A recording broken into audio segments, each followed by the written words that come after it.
नमस्कार मेरे प्यारे कृषि साथियों, स्वागत आप सभी का ब्राइट एग्रो क्लासेस के डिजिटल प्लेटफॉर्म पर। साथियों, आज अपन बात करने वाले हैं जिसका आप सभी को बेसब्री से इंतजार है कि सर सब कुछ हो गया है, पर अब आप हमारे को न्यू टाइप सोल्व करवा दीजिए और कहीं ना कहीं जो एमसीक्यू है, जो रिक्त स्थान है, वो भी सोल्व करवा दीजिए। और इसके बाद में हमारे को कुछ भी नीड नहीं है, क्योंकि आपने गेस पेपर सोल्यूशन करवा दिया, ओल्ड पेपर सोल्यूशन करवा दिया, इसके साथ में ही वन शॉट क्लास लगा दी।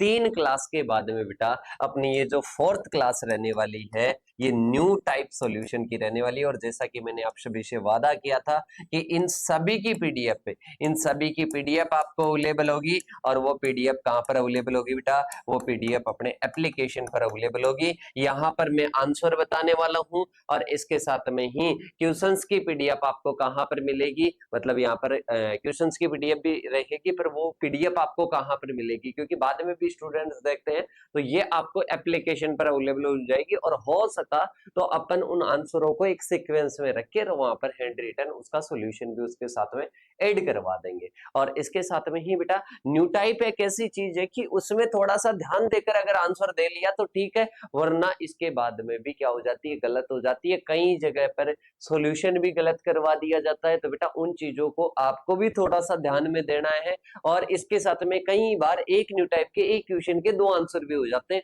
रिक्त स्थान में, तो वो सारी चीजें 1 बाय 1 क्या रखनी है बेटा, ध्यान में रखनी है। और अपन सारे क्वेश्चंस की चर्चा करेंगे। अगर फर्स्ट बार वीडियो को देख रहे हो और अभी तक भी चैनल को सब्सक्राइब नहीं किया है, तो बेटा वीडियो को जो शेयर करनी है सभी साथियों को, और चैनल को सब्सक्राइब करना है। और इसके साथ में कमेंट करना है कि कितना जोश और जुनून है एग्जाम के लिए। बेटा अभी आप सोचोगे कि सर अभी तो ये तो बीएससी एग्रीकल्चर का ही एग्जाम है, पर हर एक एग्जाम को अपने को क्या देना है, 100% देना है। और इसी एग्जाम के रिगार्डिंग अपन बात करते हैं। सबसे पहले अपने जो पेपर है, पेपर में सबसे पहला क्वेश्चन है कि राजमा लगभग कितना किलोग्राम नाइट्रोजन प्रति हेक्टेयर क्या करता है, कहीं ना कहीं नाइट्रोजन की आवश्यकता होती है। क्योंकि अपन बात करते हैं बेटा, जो फ्रेंच बीन होता है, जो राजमा होता है, राजमा की बात करते हैं, तो राजमा क्या नहीं करता है, नाइट्रोजन का फिक्सेशन नहीं करता है। ये क्या है बेटा? अपवाद है। अब इसको क्या जरूरत होती है, इसको नाइट्रोजन की अत्यधिक मात्रा में जरूरत होगी, क्योंकि ये क्या है, नहीं है बेटा। क्वेश्चन इसीलिए तो पूछा गया क्योंकि अपन बात करते हैं राजमा क्या नहीं करता है, नाइट्रोजन फिक्सेशन नहीं करता है। अब बाकी की जो दलहनी फसलें होती है उनमें तो कहीं ना कहीं क्या करते हैं, उनमें तो नाइट्रोजन कम देते हैं, इसमें अत्यधिक देनी पड़ेगी। तो देखिएगा, राजमा का अगर आपको पूछ ले बॉटनिकल नेम तो क्या आ जाएगा, फेसियोलस वल्गेरिस। क्या आ जाएगा बेटा? फेसियोलस वल्गेरिस आ जाएगा। इसके साथ में इसमें कितनी रिक्वायरमेंट होती है बेटा? 100 से 120 किलोग्राम नाइट्रोजन प्रति हेक्टेयर जरूरत होती है। किसको? राजमा को, नाइट्रोजन की। इसके बाद में आता है कुसुम के अच्छे व शीघ्र अंकुरण के लिए, कुसुम के बीजों का शीघ्र और अच्छे से अंकुरण हो, जर्मिनेशन हो, इसके लिए बुआई के कितने टाइम पहले उसको पानी में भिगोते? बुआई से कितने टाइम पहले उसको पानी में भिगोते हैं? आपके पास में है 48 आवर्स, इसके साथ में ही 24 आवर्स पहले, 12 आवर्स पहले, और इसके साथ में no need of sacking in water, मतलब पानी में भिगोने की जरूरत ही नहीं है। तो आप बताइएगा बेटा कितने टाइम पहले भिगोया जाता है? सभी साथी कमेंट करके बताएंगे। अभी जस्ट वीडियो चल रहा है बेटा, इसी में कमेंट करके बताओ। तो आप सभी का अगर जवाब आ रहा है यहाँ पर 24 घंटे, अगर जवाब आ रहा है सेकंड, तो आप सभी का क्या है बेटा, बिल्कुल सही जवाब है। तो इसका क्या हो जाएगा, 24 घंटे इसके क्या हो जाएंगे, सही जवाब हो जाएंगे। इसके बाद में आता है बेटा, अफीम में प्रमुख एल्केलॉइड कौन सा होता है? अफीम में प्रमुख एल्केलॉइड कौन सा होता है? तो यहां पर ध्यान से देने योग्य एक बात है बेटा, यहां पर अगर बात करें निम्बडीन, ये नहीं है बेटा। मॉर्फिन हो सकता है, निकोटीन, निकोटीन आंसर लगा देंगे कई सारे। अरे बेटा निकोटीन तो तंबाकू में होता है। किसमें होता है? तंबाकू में होता है। तो यहां पर देखिएगा निकोटीन करेक्ट आंसर होगा कि अफीम में कौन सा आंसर होगा कि सर निकोटीन होगा। अरे बेटा निकोटीन कैसे हो जाएगा? निकोटीन तो तंबाकू में होता है, तंबाकू होता तब निकोटीन सही जवाब होता। तो यहां पर जवाब होगा मॉर्फिन। अरे अपन बात करते हैं किसकी? अरे किसकी बात करते हैं, अपन बात करते हैं अफीम की, तो उसके रिगार्डिंग इसका करेक्ट आंसर क्या होगा, मॉर्फिन होगा। तो यहां पर जवाब क्या हो जाएगा बेटा, बी इसका करेक्ट आंसर हो जाएगा। फ्लेक्स किस फसल का रेशा है, रेशे वाली फसलें दे रखी है। अब इसमें आपको बताना है कि जो फ्लेक्स रेशा है वो कौन सी फसल से प्राप्त होता है, कपास से, सनई से, अलसी से, जूट से, किससे प्राप्त होता है बेटा। सारे प्यारे बच्चे इसका जवाब देंगे कि इसका करेक्ट आंसर क्या होगा कि किससे ये प्राप्त होता है, किससे प्राप्त होता है, फ्लेक्स रेशा किससे प्राप्त होता है।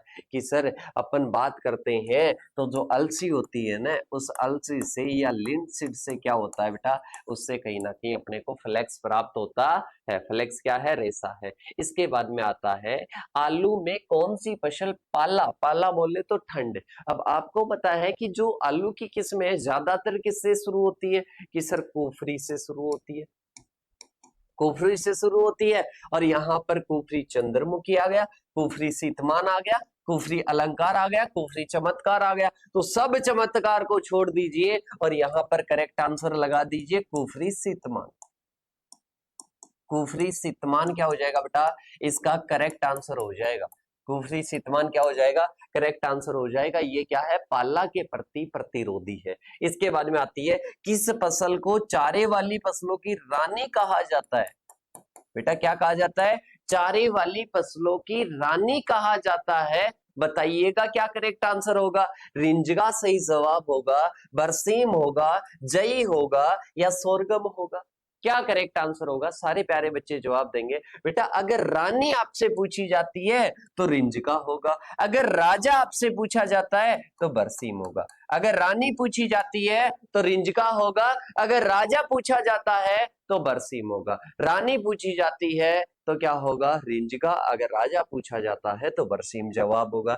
अब आता है बेटा शानदार क्वेश्चन, ईयर कोकल क्या है बेटा, ईगर कोकल नहीं है, ईयर कोकल डिजीज होती है गेहूं में, वो किसके कारण होती है। बेटा अपन बात करते हैं गेहूं का सेहू है टुंडू रोग, सेहू है टुंडू रोग होता है। तो एक तो ईयर कोकल और इसके साथ में ये सेकंड वाला जो होता है ना, वो किसके द्वारा होता है, वो बैक्टीरिया के द्वारा होता है। मतलब ये डिजीज ऐसी है जो कि सूत्रकृमि और इसके साथ में ही बात करते हैं तो जीवाणु दोनों के संयोग से होती है, दोनों के द्वारा होती है। तो यहाँ पर अपन ईयर कोकल की बात करते हैं ओनली फॉर, तो ये सूत्रकृमि के द्वारा होती है। और सूत्रकृमि का नाम लिख लो, एंग्यूइना, एंग्यूइना ट्रिटिसाई, एंग्यूइना ट्रिटिसाई इज क्या हो जाएगा, करेक्ट आंसर। कि एंग्यूइना ट्रिटिसाई के द्वारा क्या होती है, गेहूं में ईयर कोकल डिजीज होती है। क्या होती है बेटा, गेहूं में ईयर कोकल डिजीज किसके द्वारा होती है, निमेटोड के द्वारा। कौन से निमेटोड के द्वारा, एंग्यूइना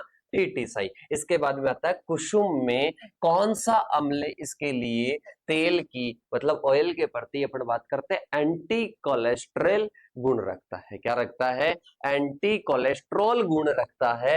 ये ऑक्सैलिक एसिड रखता है या इरूसिक एसिड, लिनोलिक एसिड या साइट्रिक एसिड। सारे प्यारे बच्चे जवाब देंगे। क्वेश्चन पूछा गया है कुसुम में कौन सा अम्ल इसके तेल की एंटी कोलेस्ट्रॉल गुण रखता है। तो इसका क्या होगा, इसका करेक्ट आंसर हो जाएगा बेटा लिनोलिक एसिड। क्या हो जाएगा, लिनोलिक एसिड इसका करेक्ट आंसर हो जाएगा। नेक्स्ट क्वेश्चन है अनुभव, बेटा एक्सपीरियंस, अनुभव वैरायटी किसकी है, अनुभव वैरायटी किसकी है बेटा, जल्दी से बताओ। कि चने की होगी, कुसुम की होगी, सूरजमुखी की होगी, जई की होगी। कि सर अनुभव तो हमारे को चने को लगता है, अनुभव तो किसको लगता है, कि सर चने को लगता है। तो बेटा चने की ही वैरायटी होगी, चिकपी की, क्योंकि सबसे ज्यादा अनुभव किसको रहता है बेटा, चने को रहता है। तो अनुभव वैरायटी किसकी हो जाएगी, चने की हो जाएगी। चना दो प्रकार का होता है, देसी चना होता है और इसके साथ में ही कौन सा होता है, काबुली चना होता है। कौन सा होता है बेटा, देसी और काबुली चना होता है। इसके बाद में देखिएगा सुगरकेन इज ए, मतलब सुगरकेन है, C3 प्लांट है, C4 प्लांट है, कैम प्लांट है, ऑर्किड है। तो बेटा अपन बात करते हैं C4 में दिन में क्या रहते हैं, स्टोमेटा बंद रहते हैं। पूछा जा सकता है, दिन में स्टोमेटा बंद रहते हैं, दिन में स्टोमेटा क्या रहते हैं बेटा, क्लोज रहते हैं, दिन में स्टोमेटा क्लोज रहते हैं, उसको अपन केम प्लांट कहते हैं। और इसके साथ में ही गन्ने की बात करते हैं तो गन्ना C4 पौधा है बेटा, कैसा है? C4 पौधा है। तो गन्ने के बारे में पूछा जाता है तो करेक्ट आंसर क्या हो जाएगा? बी हो जाएगा कि ये C4 प्लांट है। इसके बाद में अपन चलते हैं रिक्त स्थान। रिक्त स्थान में सबसे पहले है राजमा का बॉटनिकल नेम क्या बताना है? फ्रेंच बीन का अभी बताया था, फैसियोलिस वल्गेरिस, फैसियोलस, फैसियोलस वल्गेरस। अरे क्या हो जाएगा बेटा? फैसियोलस वल्गेरस आ जाएगा। तो यहाँ पर राजमा का बॉटनिकल नेम क्या है बेटा? फैसियोलस वल्गेरस। क्या आ जाएगा? फैसियोलस वल्गेरस क्या आ जाएगा? बॉटनिकल नेम आ जाएगा। इसके साथ में गन्ने की प्रजाति जो कि नोवेल गन्ना कहलाती है, नोवेल कैन कहलाती है, बताइएगा बेटा। ऐसी गन्ने की प्रजाति बतानी है जो कि नोवेल कैन है, तो बेटा लिख लेना saccharum officinarum, saccharum officinarum, officinarum. इसको भारतीय गन्ना भी कहा जाता है, इंडियन सुगर केन भी कहा जाता है। क्या कहा जाता है बेटा? इंडियन सुगर केन भी कहा जाता है, नोबेल कैन को, इसके साथ में ही सेकेरम ऑफिसिनेरम को। सुगर बीट का या इसके साथ में ही अपन बात करें चुकंदर का कुल क्या है? तो चिनोपोडियसी है। क्या आ जाएगा बेटा? चिनोपोडियसी इसका कुल आ जाएगा। इसके साथ में ही मंदाकिनी किसकी किस्म है? बेटा मंदाकिनी किस्म कहीं पर आपको सिट्रोनेला की मिलेगी, कहीं जिसको लेमन ग्रास बोलते हैं, कहीं पर आपको मिलेगी गेहूं की, कहीं पर आपको मिलेगी धान की। तो बेटा इसमें मेरे अकॉर्डिंग जो राइट आंसर आप करके आओ वो धान की करके आना, क्योंकि बेटा मंदाकिनी एक क्या है? एक नदी है, एक नदी है। नदी के नाम से ज्यादातर वेराइटी किसकी निकाली जाती है? अपने धान की निकाली जाती है। पर यहाँ पर अगर अपन बात करते हैं कि सर यहाँ पर तो रबी क्रॉप्स है, तो रबी क्रॉप्स में धान कहाँ से आ जाएगा? तो बेटा आप सिट्रोनेला या गेहूं भी कर सकते हो। यहाँ पर एग्जामिनर, जो भी एग्जामिनर तो एग्रोनॉमी का रहेगा, तो एग्रोनॉमी का एग्जामिनर है तो उसको पता है कि गेहूं की इसके साथ में सिट्रोनेला की, इसके साथ में ही अपन बात करते हैं तो धान की किस्म है, तो वो इसके अकॉर्डिंग करेक्ट आंसर गेहूं भी लगा सकते हो, सिट्रोनेला भी लगा सकते हो, इन सभी की किस्म मानी जाती है। इसके बाद में आता है बेटा नेक्स्ट, कुसुम का जो ओरिजिन प्लेस है, कुसुम का ओरिजिन प्लेस बोले तो सेफ्लोवर का ओरिजिन प्लेस बेटा भारत है, बोले तो इंडिया है, भारत है बोले तो इंडिया है। करेक्ट आंसर हो जाएगा कि कुसुम का उत्पत्ति स्थान क्या है? भारत है। क्या है बेटा? भारत है। और बरसीम का बीजोपचार किस कल्चर से करते हैं? बेटा राइजोबियम से तो करते हैं, पर राइजोबियम की भी कौन सी वेराइटी काम में लेते हैं? तो बताइएगा। राइजोबियम, राइजोबियम, बताओ बेटा। राइजोबियम ट्राइफोलाई, राइजोबियम ट्राइफोलाई जो अपने स्पीसीज है उस कल्चर से क्या किया जाता है? या राइजोबियम लिख देना, राइजोबियम कल्चर से उपचारित किया जाता है। पौदीना बोले तो mentha, mentha belongs to family, mentha कौन सी फैमिली से बिलोंग करता है? मेंथा कौन सी फैमिली से बिलोंग करता है? किस कुल से संबंधित है? तो मेंथा का कुल है बेटा, मेंथा का कुल क्या आ जाएगा? कि सर मेंथा का कुल आ जाएगा इधर लेमिएसी। क्या आ जाएगा बेटा? लेमिएसी आ जाएगा। तो यहाँ पर लेमिएसी इज द करेक्ट आंसर। और जो अपने फैमिली की बात करें, मेंथा की फैमिली क्या होती है बेटा? मेंथा की फैमिली अपने होती है लेमिएसी। इसके साथ में ही T27 की बात करते हैं। T27 किसकी वेराइटी है बेटा? तारा मीरा की है। किसकी है? तारा मीरा की वेराइटी है। T27 किसकी है? तारा मीरा की वेराइटी है। नेक्स्ट क्वेश्चन की ओर चलते हैं। नेक्स्ट क्वेश्चन है जौ के दानों में कितना परसेंट कार्बोहाइड्रेट, कितनी परसेंट प्रोटीन होती है? तो बेटा इधर लिखना 74% के आसपास तो इसमें क्या होता है? कार्बोहाइड्रेट होता है, और 11.5% के आसपास इसमें क्या होती है? प्रोटीन होती है। तो 11.5% क्या आ जाएगा? इसमें प्रोटीन हो जाएगी, और 74%, 74% क्या आ जाएगा? कार्बोहाइड्रेट आ जाएगा। ओके, इसके बाद में देखिएगा राया बोले तो मस्टर्ड का फल क्या कहलाता है? बेटा ऐसे समझ लो, सरसों का फल क्या कहलाता है? सरसों का फल कहलाता है सिलिकुआ।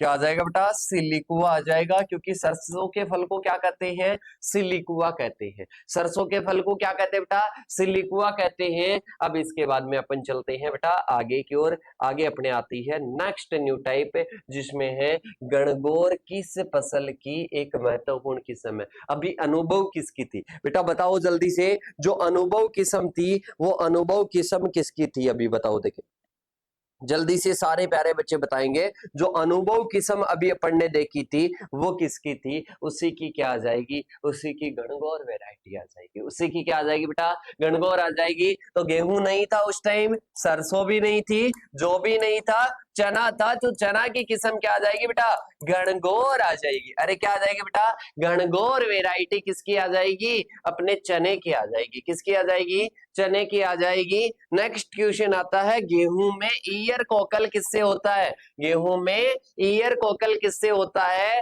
तो मैंने अभी बताया था बेटा, अभी क्वेश्चन रिपीट हुआ है। ये क्वेश्चन रिपीट कैसे हुआ है कि सर ईयर कोकल तो अभी आपने बताया था कि सूत्रकृमि के द्वारा होता है, सूत्रकृमि का भी नाम बताया था एंगुइना टिसाई के द्वारा। और एक क्या होता है बेटा, एक कहीं ना कहीं अपने बैक्टीरिया भी होता है। मतलब अपन बात करते हैं गेहूं का सेऊ एंड टुंडू रोग की बात करते हैं, वो सूत्रकृमि प्लस जीवाणु के द्वारा होता है। पर यहाँ पर ओनली ईयर कोकल पूछा है, तो ईयर कोकल किसके द्वारा हो जाएगा, सूत्रकृमि या निमेटोड के द्वारा हो जाएगा। इसके बाद में आता है, चारों की फसलों की रानी कौन सी है। अरे बेटा अभी बताया था, ये भी क्वेश्चन क्या हुआ है, रिपीट हुआ है। तो इधर रानी क्या आ जाएगी बेटा, रानी आ जाएगी रिंच का। रानी क्या आ जाएगी बेटा, लूसर्न या रिंच का आ जाएगी। और इसके साथ में राजा की बात करते हैं तो बरसीम आ जाएगा। राजा की बात करते हैं तो क्या आ जाएगा बेटा, बरसीम आ जाएगा। तो यहाँ पर बरसीम क्या हो जाएगा, करेक्ट आंसर हो जाएगा। किसके लिए, अपने राजा के लिए। पर यहाँ पर रानी पूछ रहा है तो क्या जवाब दोगे,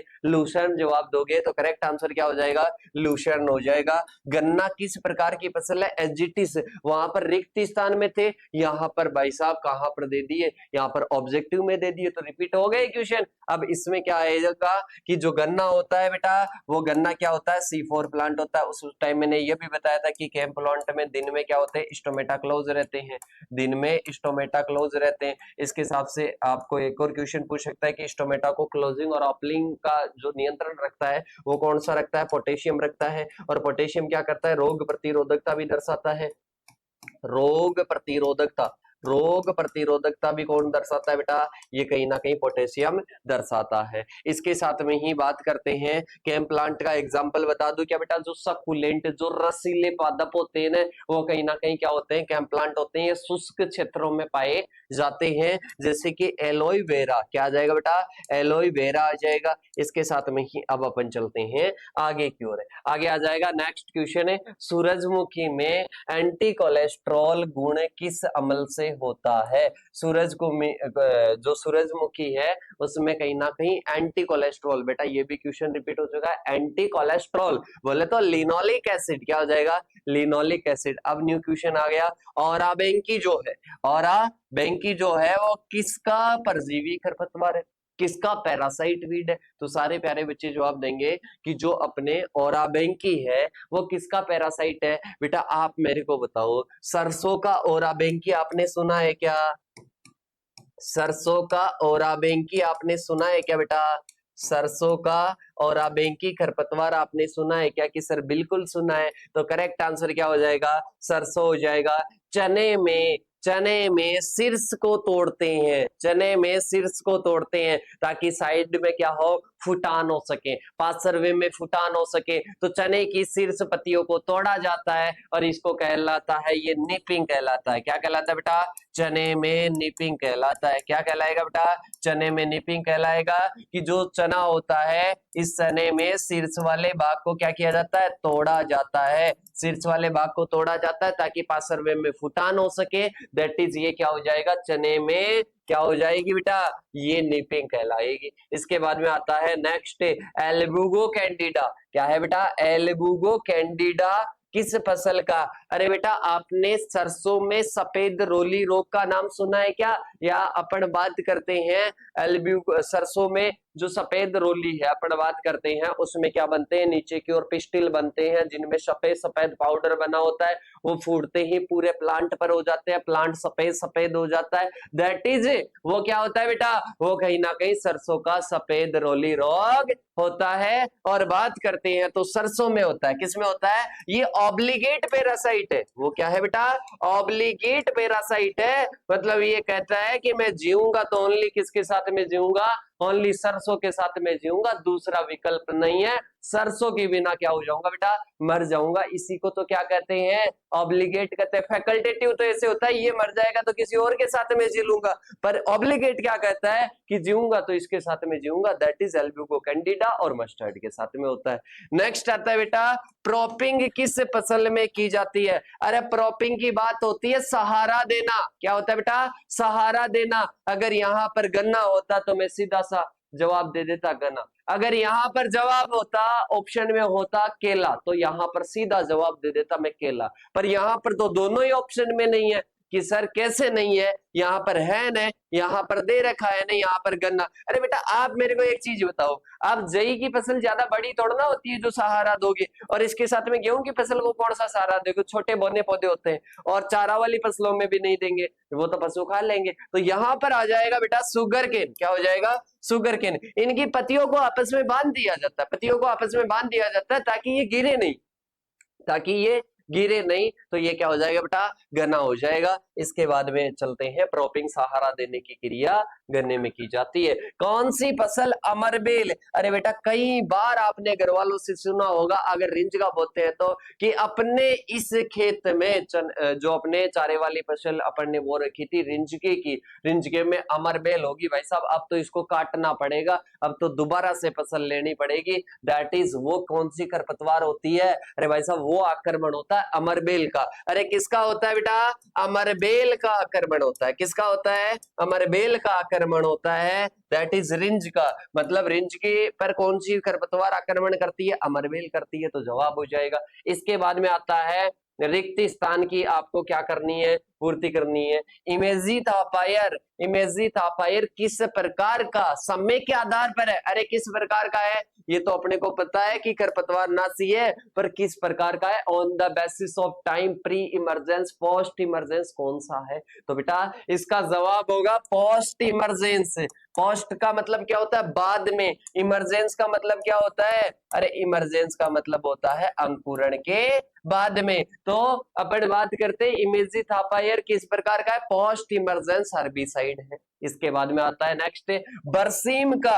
अरे बेटा बरसीम का बॉटेनिकल नेम पूछा है, ट्राइफोलियम अलेक्जेंड्रम। क्या आ जाएगा, trifolium alexandrinum is the botanical name of बरसीम। और बरसीम को क्या कहा जाता है, चारे वाली फसलों का राजा। चारे वाली फसलों की रानी कौन आ जाएगी, रिंजिका आ जाएगी। इसके साथ में ही परिपक्वन जो गन्ना होता है उसमें ब्रिक्स लेवल क्या रहता है। अपन जो भी अपने गन्ना होता है बेटा, गन्ना या सुगरकेन को क्या करते हैं, सुगरकेन को मेजर करते हैं ब्रिक्स के आधार पर कि ये परिपक्व है या नहीं है। तो उस बेस पर अगर अपन बात करते हैं तो ब्रिक्स लेवल देखते हैं। ब्रिक्स लेवल अगर 18 से 20 है, ब्रिक्स लेवल अगर 18 से 20 है, तो कहीं ना कहीं अपन मानते हैं कि ये क्या है, परिपक्व है, मैच्योर है। 15 से 20 भी कहीं पर देखने को मिल सकता है, पर अपन ऑप्टिमम माने तो 18 से 20 ब्रिक्स होता है। इसके बाद में आता है गन्ने की ऊपरी भाग की बिजाई के लिए उपयुक्त। आपको पता है बेटा गन्ने का जो ऊपरी भाग होता है उसमें एपिकल डोमिनेंसी होती है। एपिकल डोमिनेंसी होती है, क्या होती है कि सर वो ऊपर ही ऊपर बढ़ता है, और क्योंकि उसमें ऑक्सीजन पाया जाता है, ऑक्सीजन की उपस्थिति के कारण एपिकल डोमिनेंसी होती है। अगर ऊपर वाले भाग को अपन तोड़ देते हैं तो पार्श्व में वृद्धि होने लगती है। अब देखिएगा बेटा इधर अपन बात करते हैं गन्ने का ऊपरी भाग बिजाई के लिए। अरे सर ऊपरी भाग बिजाई के लिए उपयोग में लेते हैं तो लेते हैं, अब इसमें हम क्या बताएं। अरे बेटा आपको इतना बताना है कि ऊपरी भाग तो लेते हैं, पर कितना भाग लेते हैं, तो 1/3 भाग क्या लेते हैं, काम में लेते हैं। कितना लेते हैं बेटा, 1/3 भाग काम में लेते हैं। सूरजमुखी का अगर ओरिजिन पहले पूछ ले तो मैक्सिको जवाब दे देना बेटा। क्या जवाब दे देना, मैक्सिको जवाब दे देना। जिप्सम में गंधक पूछ लिया जाए तो 18.6 जवाब दे देना, बिना किसी को पूछे, बिना किसी को पूछे। गंधक में आपको सॉरी जिप्सम में गंधक या सल्फर कितना बताना है, 18.6% बताना है। स्थिर फास्फोरस को बेटा नॉन अवेलेबल है, प्लांट के लिए नॉन अवेलेबल है, उसको अवेलेबल फॉर्म में बदलने के लिए किस कल्चर का प्रयोग किया जाता है? अरे किस कल्चर का प्रयोग किया जाता है? कई बार क्वेश्चन पूछे जा चुके हैं। फॉस्फोरस सोलुबलाइजिंग बैक्टीरिया, मतलब फास्फोरस घोलक बैक्टीरिया कल्चर का प्रयोग किया जाता है, जो कि क्या है? बायो, मतलब जीव से बना है। क्या? फास्फोरस घोलक बैक्टीरिया, फास्फोरस सोल्यूबलाइजिंग बैक्टीरिया, इस कल्चर से बीजोपचार किया जाता है और फास्फोरस जो अनअवेलेबल होता है उसको अवेलेबल फॉर्म में बदला जाता है। अब बेटा इसका बहुत सारे जगह पर मैंने देखा कि अपने ग्रुप्स में भी तो सर्कुलेट होती है, कहीं ना कहीं पीडीएफ सर्कुलेट होती है और उनमें आंसर लगा होता है, हर कोई आंसर लगा देता है और वहां पर की जैविक खाद को उपलब्ध फॉर्म में बदलने हेतु कहीं ना कहीं डालना चाहिए। अरे बेटा थोड़ा सा इंग्लिश का भी, अभी इसमें कोई तो रॉक फॉस्फेट कहीं पर तो वायरल हो रहा है, रॉक फॉस्फेट आएगा सर, क्या आएगा? रॉक फॉस्फेट आएगा। और कहीं पर एक अलग ही वायरल हो रहा है, पता नहीं क्या, कि अलग ही है, कि मतलब वो तो अपन सोच भी नहीं सकते। इसके साथ में ही आप एक बार देखो बेटा, ध्यान से समझना इसको, आपको थोड़ा सा आंसर का आइडिया लगेगा, अंदाज लगेगा। देखना इसमें, at least FIM application should be done conversion into inorganic form, मतलब अपन जैविक खाद को उपलब्ध फॉर्म में बदलने के लिए, जैविक खाद अपन FIM डालते हैं, FIM को अपन क्या करते हैं बेटा? उपलब्ध फॉर्म में अपन बदलने के लिए अपन कब डालते हैं? अरे बेटा 3 से 4 सप्ताह है बिफोर सॉविंग। तो देखो अब इसको जोड़ो, एट लीस्ट 3 से 4 बिफोर सॉविंग, मतलब 3 से 4 वीक आ जाएगा, मतलब सप्ताह, 3 से 4 week before sowing FIM application should be done conversion. अगर आपको बदलना है तो भाई साहब 3 से 4 सप्ताह पूर्व आपको खेत में डाल देना चाहिए। कहां पर डाल देना चाहिए बेटा? खेत में डाल देना चाहिए। तो इसका जवाब हो जाएगा 3 से 4 सप्ताह है, लिख लेना बेटा। इसके बाद में काबुली चने की बीज दर कितनी होती है बेटा? 80 से 100 किलोग्राम कर लेना, और अगर कहीं पर नहीं हो तो 100 किलोग्राम फिक्स कर देना। क्या कर देना? 100 किलोग्राम फिक्स कर देना। मूंग की हरी खाद बनाने के लिए सबसे अच्छी होती है पुष्पन अवस्था, फ्लावरिंग स्टेज। पुष्पन अवस्था बोले तो बेटा क्या हो जाएगा? पुष्पन अवस्था बोले तो फ्लावरिंग स्टेज, क्या हो जाएगी बेटा?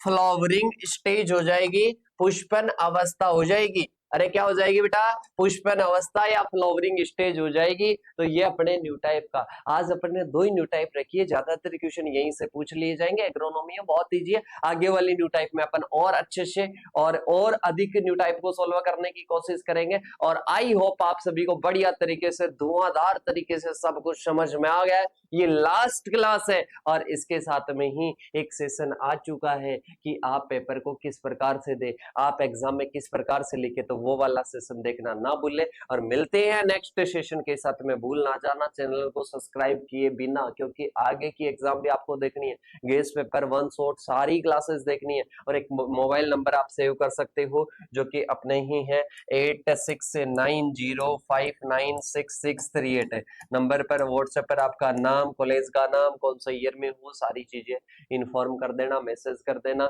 मिलते हैं नेक्स्ट सेशन के साथ में। आप सभी को लिए एग्जाम के लिए, आप सभी को एग्जाम के लिए best of luck, all the best. और इसके साथ में मिलते हैं नेक्स्ट सेशन के साथ में, तब तक के लिए जय जवान जय किसान साथियों।